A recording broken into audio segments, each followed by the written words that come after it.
Sementara itu pemirsa, kelompok pekerja dan buruh akhir-akhir ini dibuat gerah dengan draft rancangan undang-undang Cipta Tenaga Kerja Omnibus Law. Dan kita akan lihat beberapa pasal yang krusial yang sempat terungkap. Ya, industri padat karya tidak perlu memenuhi upah minimum provinsi.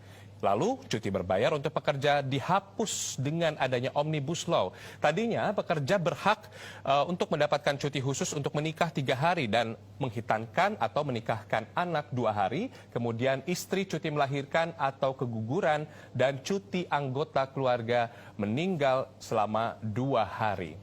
Kemudian kita lihat untuk pekerja asing dan outsourcing. Pekerja asing dibebaskan dari syarat dan izin kerja. Pekerja asing boleh menjabat sebagai dewan direksi dan komisaris, staf diplomatik dan konsuler, peneliti dan juga insinyur. Pekerja asing startup dibebaskan bahkan dari syarat izin kerja. Outsourcing pun diperluas. Perusahaan boleh membuka outsource untuk beragam jenis kerja di perusahaan, tidak dibatasi hanya kerja inti. Outsourcing bisa dipekerjakan sebagai freelance maupun kerja paruh waktu. Yang diamandemen ada beberapa pasal 42, 66, 93, 159 dan seterusnya. Kemudian pemirsa, selanjutnya adalah soal pesangon. Nah, pembayaran pesangon selain tunjangan dasar dikurangi atau dipangkas sama sekali. Penghitungan tunjangan dasarnya tidak berubah.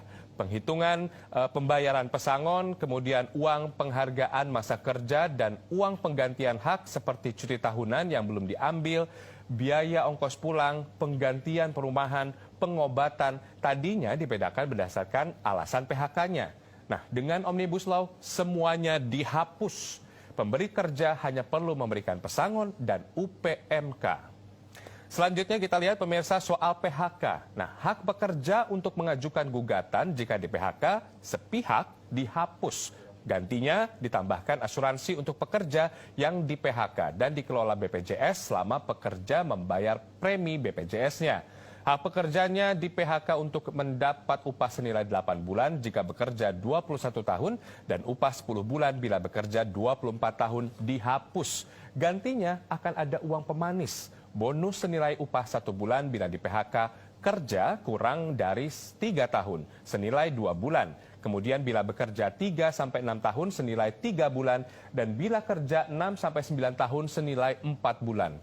Bila bekerja 9-12 tahun senilai 5 bulan bila kerja lebih dari 12 tahun. Dan bonus ini hanya berlaku bagi pengusaha, bagi usaha menengah dan juga besar tidak termasuk UMK. Silakan.